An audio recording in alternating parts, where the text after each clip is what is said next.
تشملي يا اختي واعملي زيها، يا اختي شوفي منها واعملي مع جوزك انت. السلام عليكم ورحمه الله وبركاته. ازيكم يا بنات، عاملين ايه؟ يا رب تكونوا بخير. ما كنتش متخيله خالص ان فيديوهات العيد ووقفه العيد ودلع العيد والحاجات دي كلها هتفرق معاكم بالشكل ده، وعشان كده بقى طالعه لك كده على طول بفيديوهات ازاي تعاملي اصلا مع جوزك، وازاي كمان تعرفي تعاملي في البيت عند اهله وفي البيت عندك، ازاي تعرفي تعملي كنترول اصلا على الراجل اللي معاكي من غير ما تيجي ناحيته. دينا ما بعرفش تتعلمي، دينا اصلي ما فيش حاجه اسمها اصلي لازم تعرفي كل الحاجات اللي هقولك دي، ولكن قبل اي حاجه خالص لازم اول حاجه كده تعمليها لي هو شير لي الفيديو، تعملي الفيديو ده شير لكل اصحابك، دلعي الدلع بقى واكتبي تحت كومنتات الفيديوهات اللي انت عايزاها ومحتاجه ايه، واعملي كمان فولو على الانستجرام. هعمل لك هنا كده اسم الانستجرام اطلعه لك دلوقتي، هناك برد على اي حد بيبعت لي اي سؤال انا برد عليه. ان شاء الله لو هنعمل اكل ايه النهارده غدا يا دينا ارد عليك على طول، فلو انت مهتمه بالفيديو كملي معايا الفيديو. مبدئيا كده عايزه اكلمك في شويه حاجات لازم تاخدي بالك منها في التعامل مع جوزك اصلا. بعد كده ما ينفعش خالص ان انا لما اجي اتعامل مع جوزي يكون عندي حاجات انا بعملها غلط اصلا في التعامل معاه وبالتالي ما اعرفش اتعامل معاه. طب يا دينا اعمل ايه؟ كتير قوي من البنات وكتير قوي من الستات تقول لك ايه، انا بعمل اللي انت بتقولي عليه بالحرف، بعمل اللي انت بتقولي عليه يبقى حذافيره، ما بيجيبش نتيجه عشان انت اصلا بتتصرفي تصرفات غلط من قبلها، اصلا سايبه حاجات عارفه اللي هو ايه، سايب مش منضفه وراكي زي ما بنقول. اول حاجه خالص حاجات اوعي تحكيها لجوزك او تتكلمي مع جوزك فيها. اول حاجه مشاكل صاحبتك يا استاذه، مشاكل صاحبتك يا بنت خالتي، جوزك ماله ومال صاحبتك اللي عندها فيلر بتاع الشفايف فوق اكبر من فيلر تحت، جوزك ماله ومال صاحبتك ومشاكلها مع جوزها، جوزك ماله ومال صاحبتك اصلا. كون صاحبتك مجمل وتوتال هي صاحبتك انتي مش صاحبته هو. عارفه اللي بيقول لك ايه، انت شربيني انا مش شربينه هو. هو لما يجي يقول لك يا شربينه هو يقول لي شربينه مش شربيني، تمام؟ فانا عايزه اقول لك ان صاحبتك ممنوع منعا باتا تتكلمي عليها في اي حاجه مع جوزك، لا سمنتها تخينه، ده وركها تخين، ده قعبها مش عارفه ايه، ده عينيها ايه، شوف مش عارفه، ما فيش حاجه خالص، كل الكلام ده ممنوع. تيجي واحده بقى تشغل دماغها عليا تقول لي خلاص يا جينا مش هحكي لجوزي على مشاكل صاحبتي. لا احنا مش عايزين نكد ومش عايزين غم، احكي له بقى ازاي دلوعه، احكي له بقى ازاي عملت وسوت، احكي له بقى ازاي تتدلع على جوزها. تتشملي يا اختي واعملي زيها، يا اختي شوفي منها واعملي مع جوزك انت، مش تيجي تحكي له هي بتعمل ايه مع جوزها. يا جماعه على فكره الحاجات دي كارثيه، والله كارثيه، انت مش متخيله على فكره مدى النتائج البشعه اللي ممكن تجيلك من ورا الموضوع ده بجد. يا حاجه من الاثنين، يا اما جوزك هيشوفك مش موجوده اصلا، يا اما جوزك لو صاحبتك دي مش متجوزه او صاحبتك دي مثلا منفصله او ايا كان ما فيش راجل في حياتها هيعجب بيها هي، ما انت عماله تحليها في عينه، ما انت عماله تنوريها في عينه. انا ضد اي واحده تحلي اي واحده تانية في عين جوزها. انت عندك كده مبدأ انا جوزي خلاص انا بس الست اللي موجوده في حياتك بعد امه واخواته بس، غير كده كل النسوان ماتت ولو ما ماتتش هنموتها، ولو ما ماتتش بعد ما نموتها هنحرقهم. انت واخده بالك؟ فبلاش قوي اللي هو ايه جوزي وقشطه عادي ونعاكس عادي مش عارفه ايه. لا والله بتكلم جد، الموضوع ده مهم جدا، تمام؟ فحته انك تتكلمي على مشاكل صاحبتك لا، ولا دلع صاحبتك برضو لا. اللي بعد كده وهي نقطه مهمه جدا جدا جدا جدا، الراجل بيبقى عارفها اصلا، ولكن سيادتك بذكائك ويعني انت عندك فطنه رهيبه غير عاديه بتقومي قايلها له في وشه نوت اونلي بات اولسو، مش بس كده لا، تعالى خد كمان عندك، انت كل شويه بتقولها له. هي ممنوع منعا باتا تتكلمي على عيوب اهله كل شويه.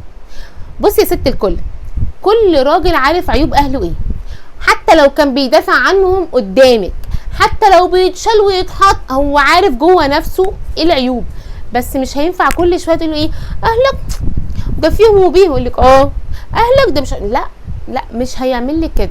فانت بلاش كل شويه تذكري العيوب دي، لان حرفيا هيبعد عنك، هينفر منك، هيحس انت بتعريه قدامك، فهو ما بيحبش كده. ده انا لسه كمان هقول لك على تصرفات وحركات، يعني حاجات الراجل بيحب يحسها منك وحاجات الراجل يحب يشوفها فيكي وهو بيتعامل معاكي.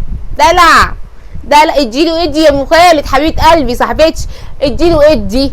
فانا عايزه اقول لك ايه بقى، تركزي كده وتخليكي بنت عاقله، اعقلي بقى، انت خلاص في العشرينات، ده انت مش في الثلاثينات اصلا، اعقلي كده. النقطه اللي بعد كده ودي نقطه مهمه جدا جدا مش كل البنات بتفهمها، ولكن كمان البنات التلقائيه بتعمل فيها بدون وعي، وهي انك بتتكلمي في فتره سابقه في حياتك، سواء كانت خطوبه او جواز، ايا كان الفتره السابقه اللي في حياتك او ايا كان الفتره اللي موجوده او عديتي بيها، انت ما ينفعش تتكلمي فيها خالص مع جوزك خالص او خطيب. جينا لا صراحه، لا بصي، هو الصراحه والوضوح من اول ما بداتوا مع بعض. عايزه اقول له يا دينا انا ما بحبش ان هو كان مثلا بيعمل كذا وبيعمل كذا وبيعمل كذا، فانا عايزه ابدا معاه ان هو ما يعمليش كذا. لا، قولي له انا ما بحبش مثلا التدخين، ما بحبش الصوت العالي، ما بحبش الفاظ، ما بحبش كذا. قولي اللي انت ما بتحبيش، اقطعي الموضوع، فهماني؟ لكن ما تقوليش اصله كان بيعمل، اصله مش عارفه ايه. بصي سكه ودغري بقى، تعالي ما اقولك، هتتصعباني قدام الراجل، انت مش هتصعبي عليه على قد ما انت بتفتحي مداركه ان هو عادي، ما هي واخده على كده. ده علم نفس بحت بحت.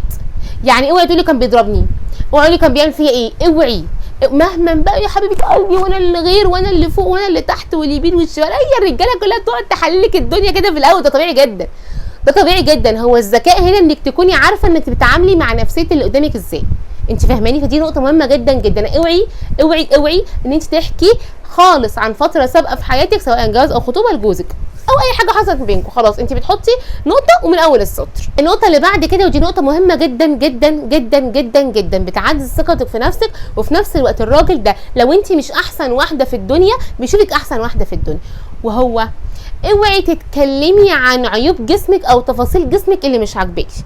بصي بقى، الرجاله اي لحمه بيحبوها، اي ته مربوطه تحفه، ما بالك بقى لما يكون انت محليه اصلا نفسك وشايفه نفسك حلوه وشايفه نفسك جميله وعارفه اللي هو ايه، سايقه الدلال والدلع كده. هو حرفيا انت لو لابسه خيش هيحبك، حرفيا لو لابسه خيش مش هيشوف فيكي حاجه وحشه. وسطك اللي ممكن يكون مش جاي كده، لا ده جاي كده، هو حبه كده. فلما انت وممكن ما يكونش واخد باله اصلا، لما انت تقولي لا اصل انا وشي فيه كذا، فلما يبص لا صدقي ده وحش، فيبقى مركز معاكي. فلما يركز معاكي في اللي انت اصلا متضايقه منه، حتى لو هو مش بياخد باله، الراجل ما بياخدش باله قوي على فكره، ماشي؟ خدي بالك من الحته دي. فحتى لو هو مش واخد باله فيفضل كل شويه يقول لا فعلا لا فعلا مش حلو، فايه ده هو مش عايز ينزل بقى وسطك ده ولا ايه، هو بقى مش عايز يضيق ده، مش عارفه ايه، فيكرهك في عيشتك. فاوعي اوعي اوعي تاخدي دور مش عارفه اقول لك ازاي، بس احنا عارفين احنا كبنات بناخدها ازاي، دور اللي هو المسكينه بقى، اللي هو ايه ده انا اصلا ايدي رفيعه ووحشه عشان اقول لك لا يا حبيبتي ده جميل. لا صدق ايدي حلوه كده وهي رفيعه، ده انا كنت فاكره انها مش حلوه، صدق ده حلوه. هيقول لك لا دي جميله ازاي. لما انت بتقولي حاجه هو بيكررها وراكي، اوعي تفتكري ان هيجي لك العكس خالص يا جماعه. والله الموضوع ده على فكره مهم جدا، فاوعي تعملي الحاجه دي بفكره مثلا ايه اصل هو اللي هيقول الاحسن.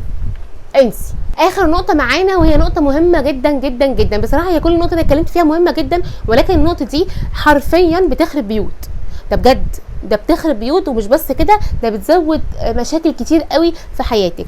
قبل اي حاجه خالص انت محتاجه ان انت تعززي ثقتك بنفسك شويه. الثقه بالنفس عندك لازم تكون على الاقل بنسبه 100%. طب دلوقتي يا دينا هي مش نسبه 100%، هي شويه مقلقه، شويه مش مظبوطه، مفيش مشكله، انت بتعملي حاجات تزوديها عندك.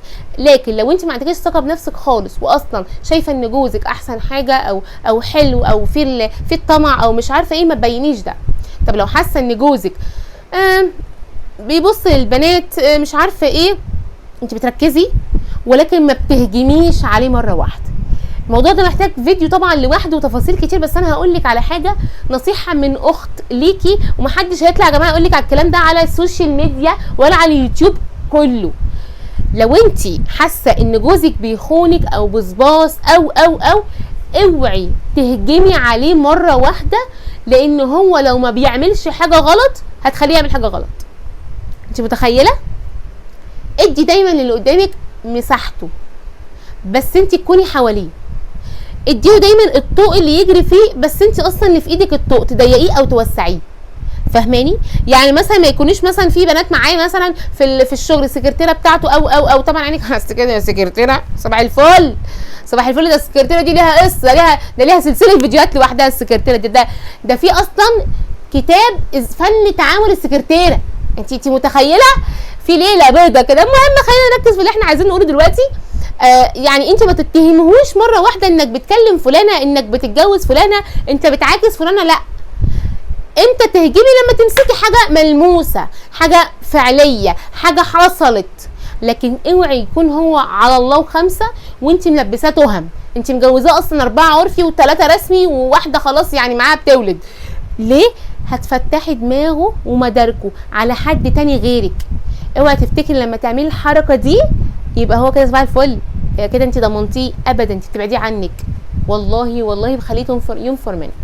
بس كده حلوين، وده كان فيديو النهارده. يا رب يكون الفيديو عجبكم، ولو عجبكم اوعوا تنسوني في اللايك والشير والسبسكرايب. ان شاء الله الفيديو اللي جاي هقول لك على حاجات هو بيحب يحسها منك، مش هيقول لك عليها بس حاجات كده ايه في السكرات، في الانسكرت قوي، حاجات ستاتي دلع بناتي للمخطوبين. ازاي تدلعي على خطيبك اصلا صباح الفل؟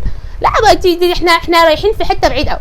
وكمان هقول لك على حاجات بيحب يشوفها منك وانت بتتصرفي معاه. تعاملي عادي، يحبي حاجات معينه يشوفي منك بتعمليها. تمام؟ بس كده حلوين، وده كان فيديو النهارده. ولو عجبكم الفيديو حطوا لي لايك وشير وسبسكرايب، واقول لكم استودعكم الله، والسلام عليكم ورحمه الله وبركاته.